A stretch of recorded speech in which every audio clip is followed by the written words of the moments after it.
Right, Elizabeth, welcome to the Easy Conversations podcast. Thank you for joining me today. Um, really excited to have you on here and learn a little bit about what you do and what kind of offerings you have, but definitely diving deep into the realm of healing because it is a continuous process. And I think a lot of times people can get discouraged if they feel like they're not making progress. And I've had to have that reflection myself where you tend to get so focused in the moment. But when you take a step back and look at the bigger picture, you see all the progress you've been making. Even sometimes when you feel like you're taking some steps back, that is part of the healing journey. So I'm sure we'll get into that. But before we do, I do want to give you an opportunity to share with the listeners a little bit about yourself, what's brought you here, and who you are. Yeah, thank you for having me. I appreciate the opportunity to be on the podcast and on your podcast. Mhm. And so I'm Elizabeth Cush, also known as Biz. So you can call me Elizabeth or Biz, either one. I am a therapist licensed in the United States in Maryland and Delaware. And I'm also a life coach for highly sensitive women. So that's two of my businesses. I'm a podcaster as well. So I have my own podcast as well. But much of my work is about helping women heal and move forward and women and men. But yeah, so that's a lot of what I do. Yes. Yeah. So, what does we tend to hear the word heal a lot nowadays?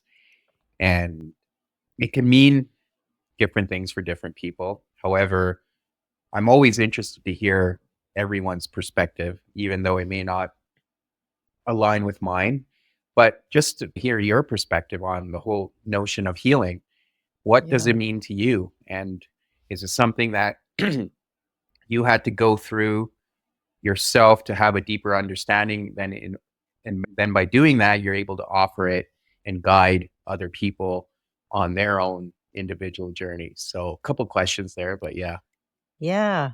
So for me, healing means that you're living your life without the distress, whatever your distress might be, Hmm. disrupting your life, right? That's the part of, so if we're constantly feeling unaligned or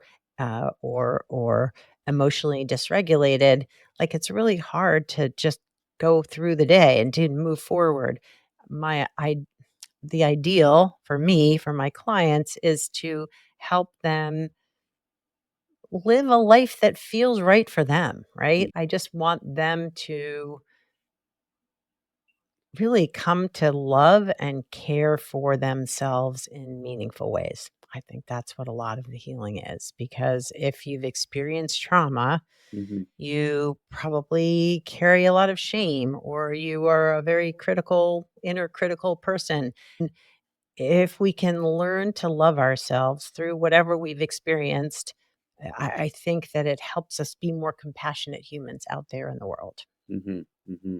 Yes. Yeah. Yeah, Yeah. And absolutely. yes, I have had to go through this myself. Yeah, I am an early childhood trauma survivor, and grew up in a home 64, and grew up at a time when there was therapy, but it wasn't in the Yeah. mainstream. Hmm. And the trauma that I experienced happened within our family, and it just was nobody wanted to deal with it. Nobody Hmm. really wanted to see it or prevent it or really call it out. I had to heal those parts of myself over the years. And Hmm. it's, as you said, I think it's a continuous journey. I'm where I am in that healing.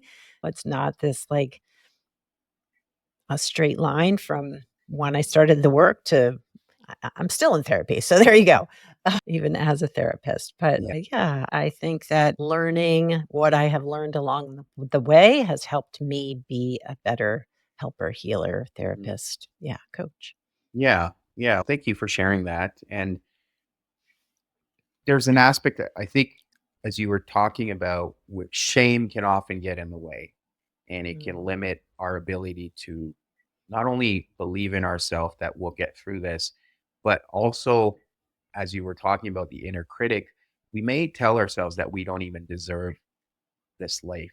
And I see this with clients as well, where they'll just continue to push back or they may stop therapy, even if they're making progress, because there's that being in that place of comfort, even though you know that it's not serving you and there's a better future out there if you were to continue to work and progress in that direction.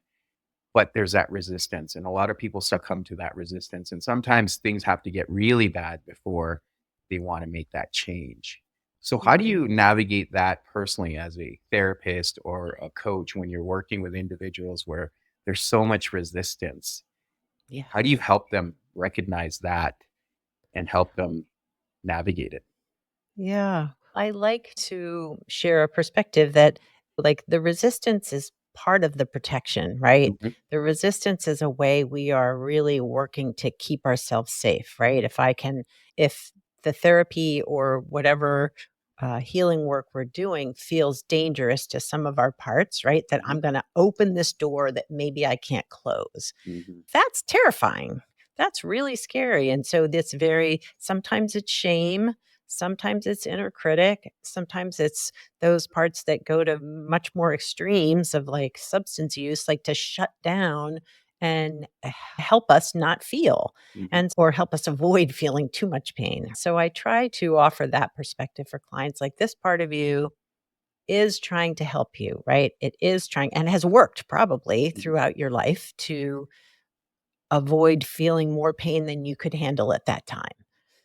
So, if we can better understand what the mission of this shaming part is or the mhm. critical part is, we can better help it do the job differently in a way Yeah, that aligns better with you and your healing so that we right. can take it very slowly. I think that's the other side of what I don't know. I know there are a lot of fast forms of therapy, Yes. but in my experience, when you're working with someone that's really struggling with trauma or past traumas, like it takes time. Like we have to go at a pace that works for you, you being the Mhm, client, right? We mhm, really have to make sure we're honoring all those parts of us that are going to jump in and say, this isn't working, or how could I possibly love myself? mhm. Like we have to just peel it back slowly. Yeah.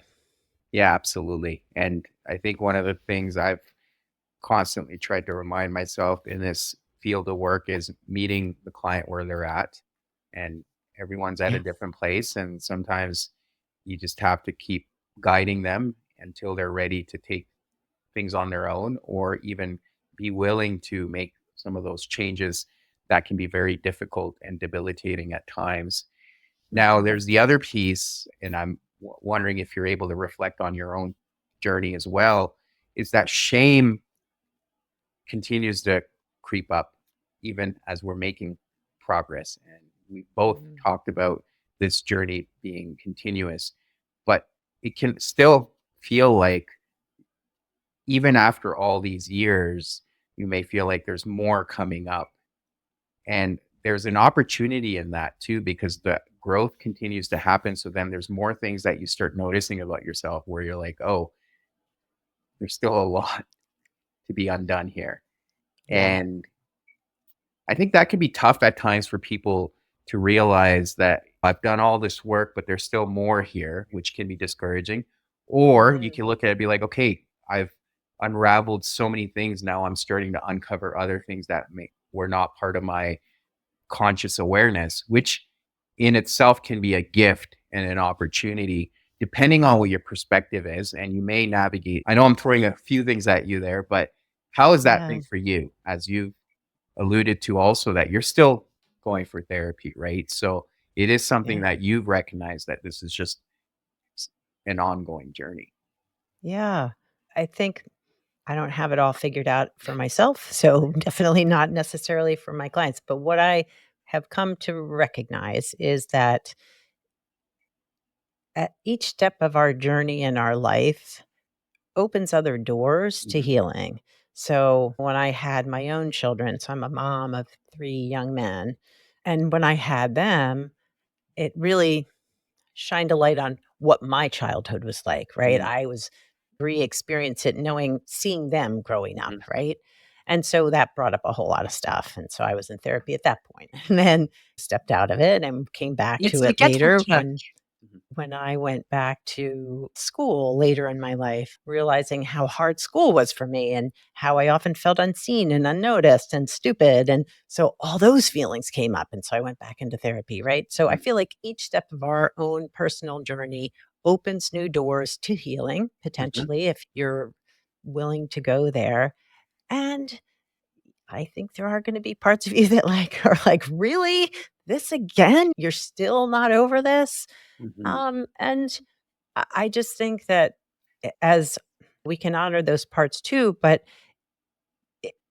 e I think too that we just can accept where we are and recognize that even if that bit has healed, whatever Mhm. that is, you're feeling less shame around this thing, you might get into a new relationship that triggers it again in a different or similar way, and Yeah. so it takes that healing to come back, but you're already at a place that's beyond where you had been. Yeah, I think what I'm hearing from you and based on personal experience too is you already have a lot of the tools.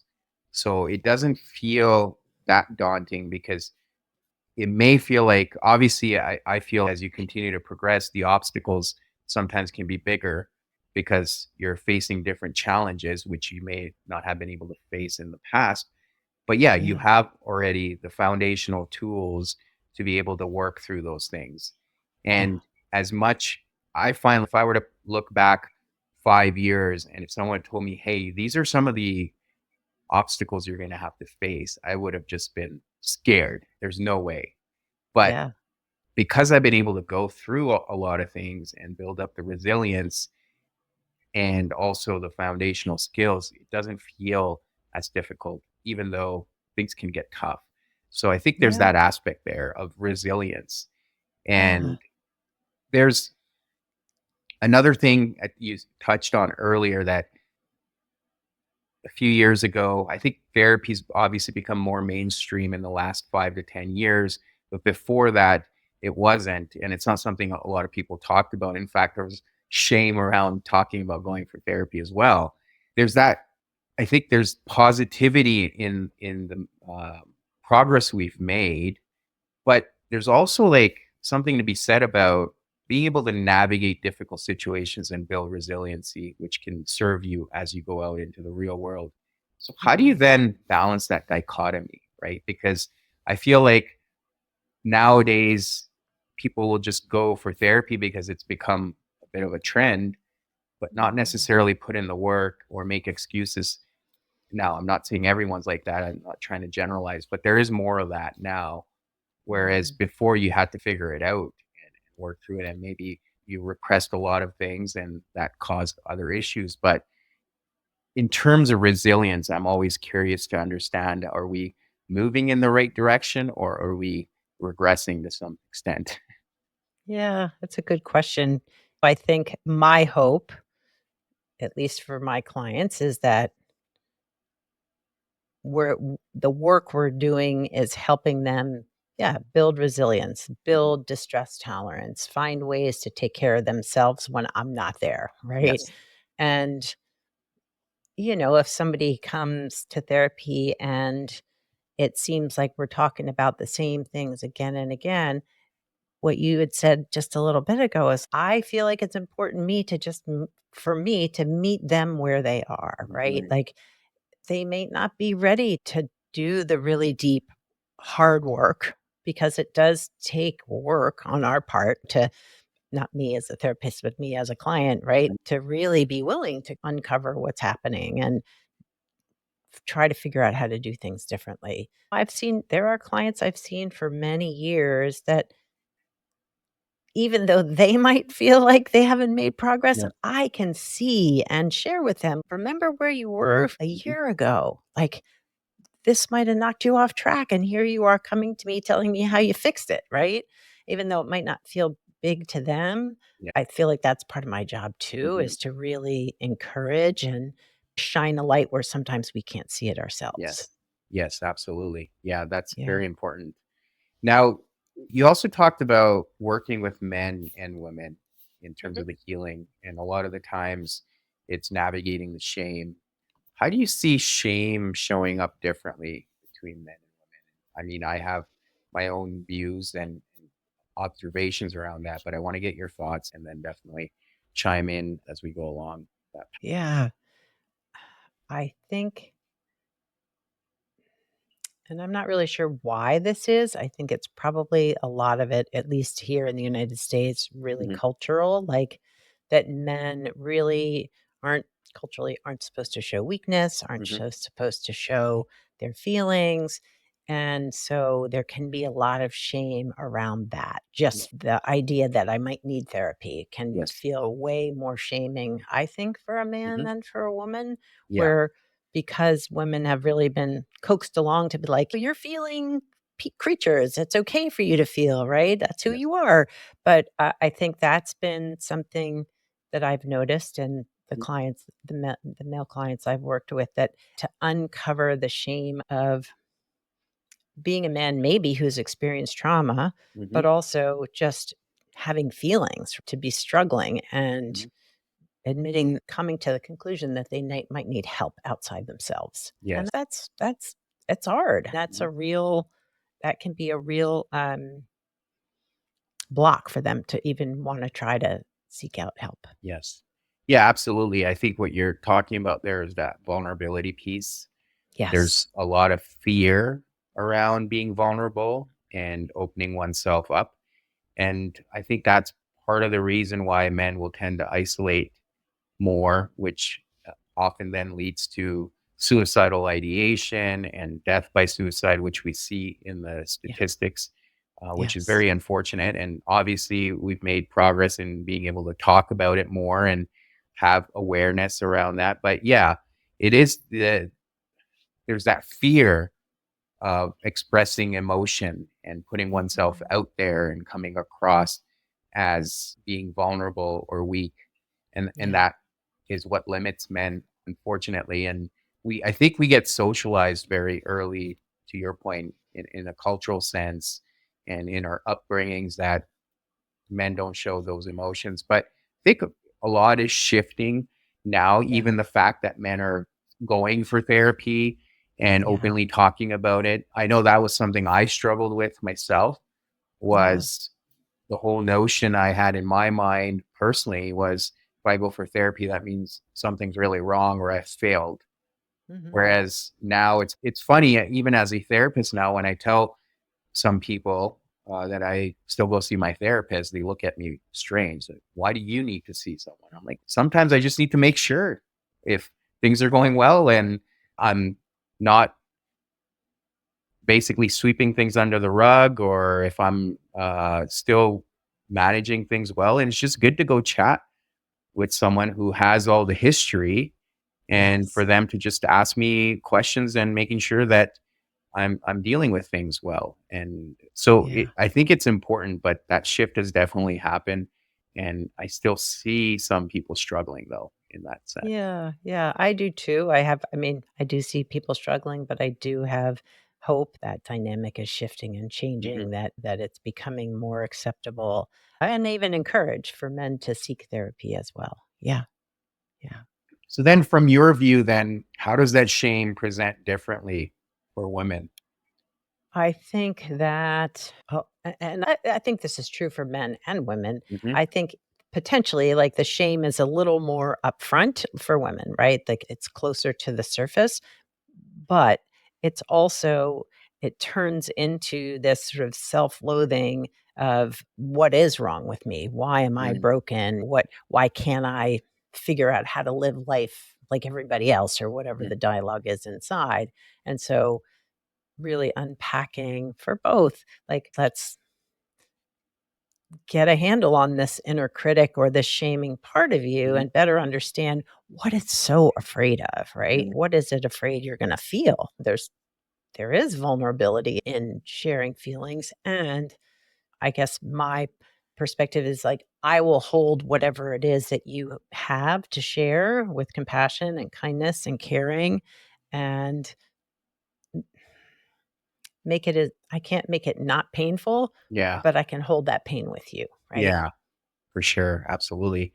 Now, what you're talking about there is on the emotional standpoint. Mhm. Now, with shame, often we'll try to mask it through perfectionism or True. overworking ourselves, or just not Absolutely. trying to feel those emotions. So you've touched on Yeah. one side of it, but I'm curious to, because I'm always wondering, like, especially with social media, there's this notion of what a woman needs to look like, Oh, right? So there's this image management that also comes up when people are dealing with shame.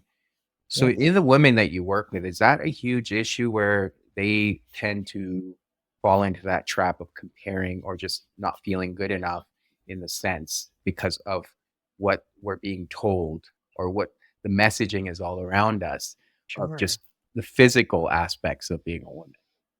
Absolutely.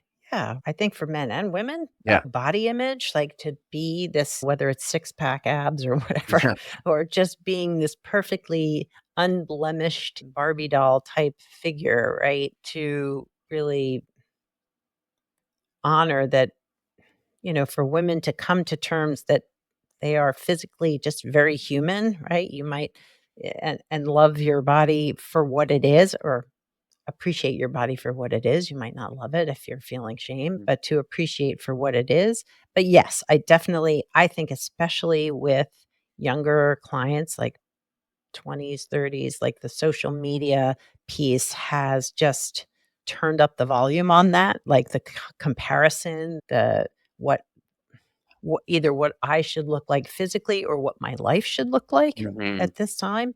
Yeah. And often my advice is don't spend so much time on social media, right? Appreciate what you have, but Mhm.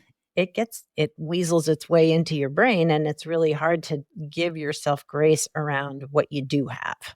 Yes. Yeah, so just having that recognition and practicing, whether it's mindfulness or just being grateful for what you have, Yes. which can be tough, Oh, right? yeah. And it requires a practice. I tend to see a lot of people struggle with this as well, and I've talked about this before, where you just ask. I've had clients where I've just said, "Hey, list one thing you're grateful for. Start off with one and try this every day." And they Mhm. really struggle, which I mean, I don't say this with judgment because I remember when I first started, I really struggled too. And I couldn't maintain a consistent gratitude practice because it was just, yeah, it was tough. And then I had Yeah. to really sit with it and push myself and then try it for a month straight when it started to become a bit more natural and second nature, where I was able to then start identifying things. Why why do you think we struggle so much to identify these things that are all around us? And part of it, I think, is perspective, obviously. We need that shift in terms of being the observer and seeing everything that's going on around us.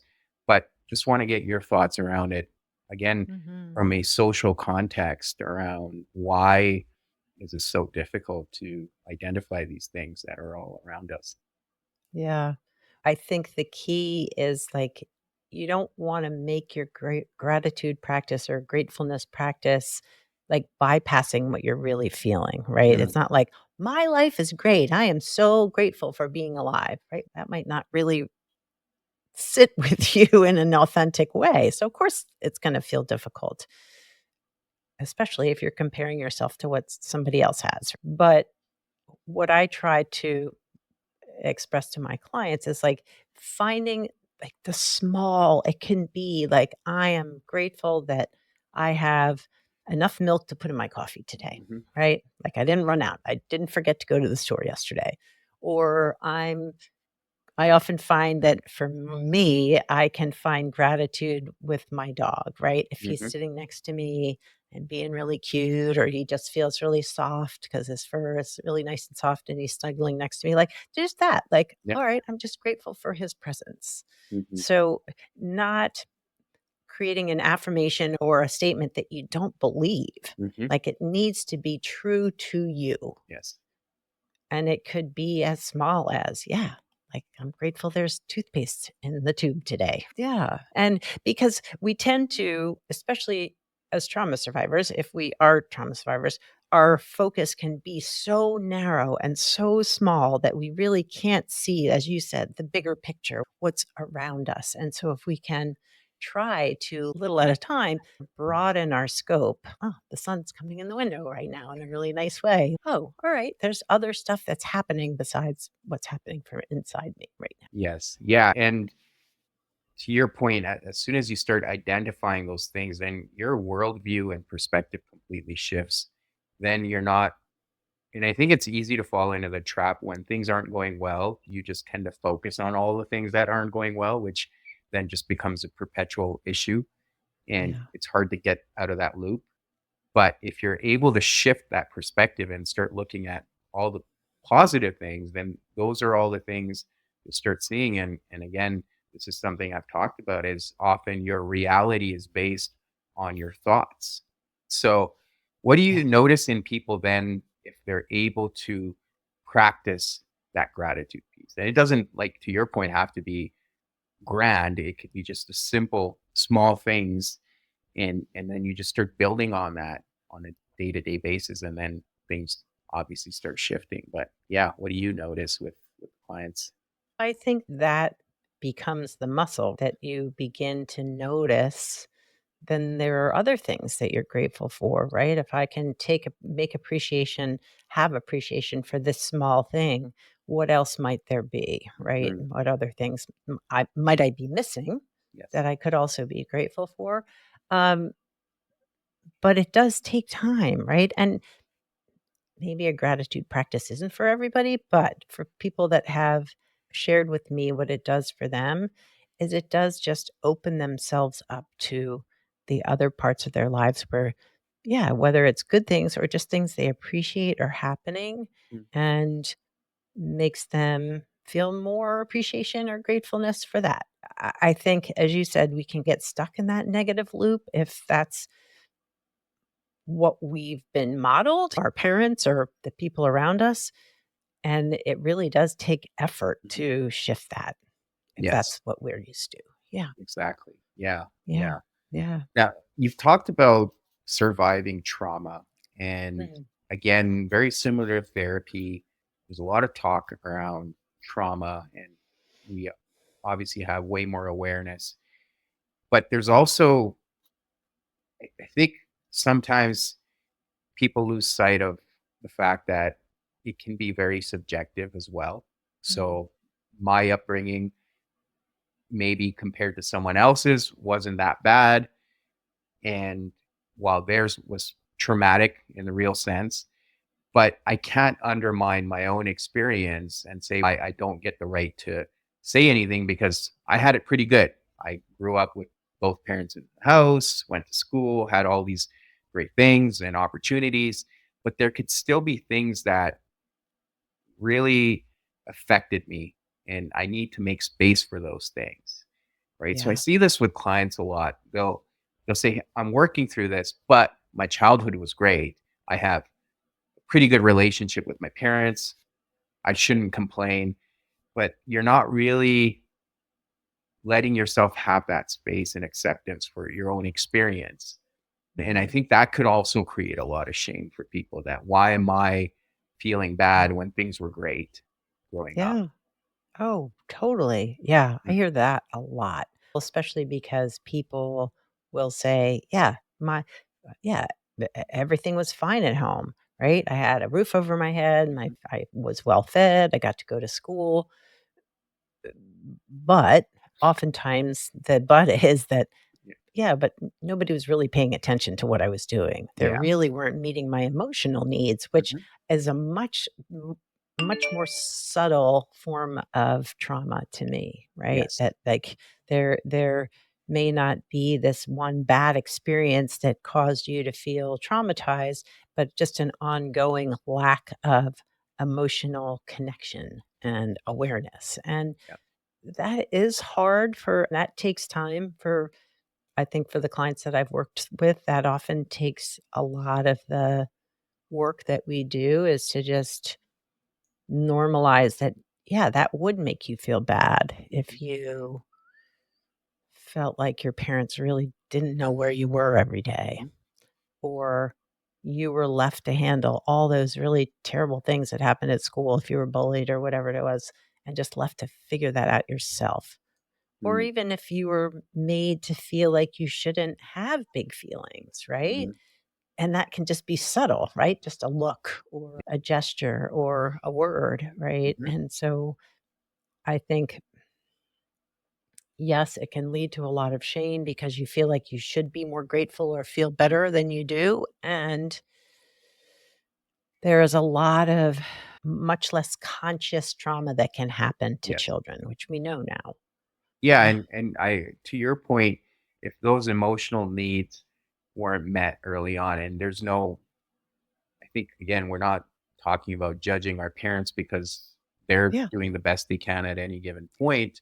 And this is what I absolutely. try to remind my clients too, right? Because sometimes they can also be very harsh about their parents. And I think it's important to recognize, yes, whatever happened wasn't your fault, but you have to also take responsibility and then have that compassion and acceptance for your parents. And I think for a lot of people, they feel, oh, if I forgive my parent, then I don't really have any excuses. I need to really take Mm, responsibility and change. And sometimes that means even forgiving yourself because a lot of the times people feel like they deserved that.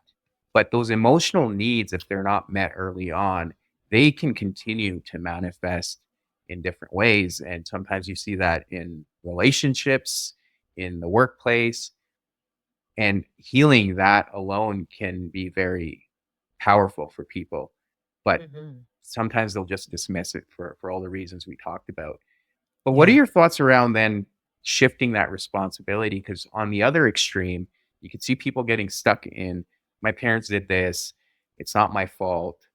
This is the reason why I am this way, but there's no responsibility or yeah, ownership. And I think a lot of the times that can also keep us stuck. sure. Oh, for sure. Yeah, yeah, yeah. If we're always looking for someone else to make it better now, whether it's your parents, which they they might not be able to do that, if but to me, like, what I try to share with my clients is that, "Okay, so now we know this. So now how do we help you take care better care of yourself? Like, you get to be the parent to yourself now. You Mhm, get to treat yourself with the kindness and love and respect and honoring of feelings that you didn't get." And if we're constantly looking outside either for other people, maybe at work or in our relationships, it's gonna continue to repeat these patterns of not getting what we need. It's yes. we have to then do the work to notice when I'm feeling hurt or notice when I need to cry or notice when I just need to be met with, "Oh, yeah, that was really hard." Mhm, Yeah. yeah. And I think that responsibility can be powerful in the sense that it gives you agency, right? Then you have a lot more influence on what you can do and the changes Yeah. you can uh, embark on. Otherwise, Yeah. you just remain stuck. And I think it goes along with what we talked about earlier that comfort can uh, feel familiar, and it's hard to step into that unknown territory and not knowing what's going to happen.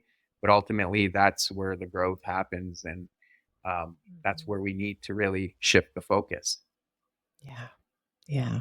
And I think that so often, if that sort of our emotional needs weren't met to an extreme, there may be parts of clients that feel like they don't deserve that too, Hmm. to be met with care and compassion. So it is a gentle, slow process. You're not just going to wake up tomorrow and go, "I love myself and I'm going Hmm. to be the best version of myself to myself from now Hmm. on." It's going to be small steps and small words of comfort and and really just noticing when you need to be met there.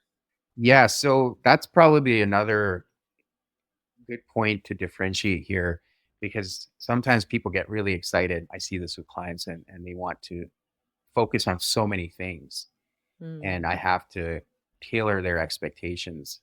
And that's my role too as a therapist is to remind them that you don't want to take on too much because if you take on too much, it could feel overwhelming and you may not even mhm, start, or you may set yourself up for failure because if you may not make progress, or you don't see change right away, that can be discouraging too.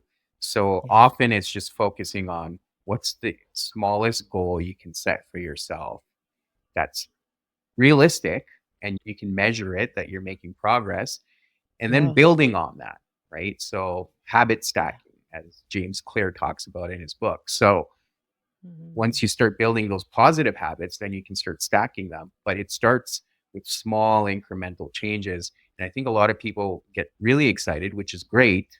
And then they want to do all these things.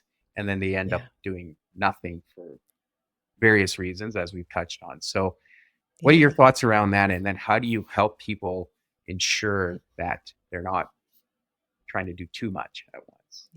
Yeah. Well, I think what's hard about that is right, the excitement is great. You want Yeah. your clients to feel excited about change and healing. And yeah, if your expectations are too big, you're going to end up feeling either disappointed or shamed that you didn't follow through on the things that you said you were going to do. Like I've had clients who, yep, I'm going to start meditating, I'm going to journal, I'm going to take a walk every day, and I'm like, all right, that's great. Yeah. And what's one thing you want to do Yeah. tomorrow, right? One thing. Hmm. And see how that feels. See if you Yeah. even like it. Yeah. Yeah. But yeah, I do think it builds upon each other as we learn to master these or at least become accustomed to these new ways of being. Then it opens up possibilities for Mhm. other steps too. Yeah. Yeah. And we've As talked you said, about, building resilience, yes, right? exactly. And we've talked about the comparison and obviously information all around us, often telling us how we need to be. And even in the healing space, you can look at other people and say, oh, yeah, this person meditates, so I want to meditate, or this person is journaling and I want to do that. But again, you touched on this, so perhaps worth expanding on that. What may work for you may not work for someone else, and vice versa. So it's often requires a little bit of experimentation too. And this is where therapy is so powerful because you can go in from session to session and evaluate what's working, what's not working, what needs to be dialed back, where can you shift more focus. Even what I try to remind my clients too is be willing to give me feedback as well as a therapist because these sessions Oh, are really yeah. designed for you. And if I don't know where you may need support. And if I'm focusing on something else, it'd be important for me to know so I can also adjust my approach based on your needs because ultimately those are your sessions. But I think Yeah. clients also feel bad and they often think, oh, the therapist is the expert in the room, but we're not. We're really guides and no Yes. one knows yourself better than yourself. So if something doesn't feel right, it's an opportunity to speak up but also recognize that there are things that even though they're working for someone else, they may not work for you. And sometimes you need to try it out before you can come to that conclusion. Yeah. Oh, I agree so much. And I think just the world of TikTok and reels and all the things that people are doing, like there's so much sort of viral content about what works or what doesn't, whether Mhm. it's through nutrition or therapy. Yeah. But you have to sift through and decipher what works for you. I am not a therapist that gives homework. I know Yeah. there are lots of them out there. But if somebody says that it's initial consult and they're like, I want you to be able to tell me how to do these things differently. I'm like, that's not what I do Mm. because I need my goal is for you to find what works for you. Yeah. Will I make suggestions? Sure. But I'm not going to say, come back next week and tell me how you did. Hmm. Because to me, that just opens the door for more shame if they don't do Mm. it. Hmm. Yeah. But I know for some clients, that's what they want. And Right. so I'm very honest and say, that's just not me. So Hmm. maybe you need to find a different therapist that will work that magic for you. But Yeah. that's not me. Yeah. Yeah. So what I'm hearing from you there is there's some people need that level of accountability, which kind of the purpose the therapist can serve. But to your point, if you're being asked to do something and sometimes people may not even go for the session again because they'll feel shame that, oh, I've let my Yes. therapist down or I didn't finish my Right. homework. And Oh, how am I going to face them? And they have all these expectations on me. So there's a lot of pressure that can yes. be put on the client, or the client may put on themselves. So it's important to recognize that as well. And Yeah. knowing that about yourself, if you are going for therapy, knowing what works for you. And if your therapist is like, hey, maybe there's some homework to do here, saying no, right? And Yeah. that's okay Yeah. Yeah. too. Yeah. Knowing Yeah. yourself is really important as you go in for therapy. And Yeah. again, trying to emphasize the point that therapist is just there to guide you. They don't really know what works for you, what doesn't work. Right. Ultimately, that's up to you to bring forward as well. Yeah, yeah, yeah. We can't know you any better than you know Yeah, yourself, and we're there with you, but ultimately, yeah, you have to decide what works for you. yeah, for sure. Yeah.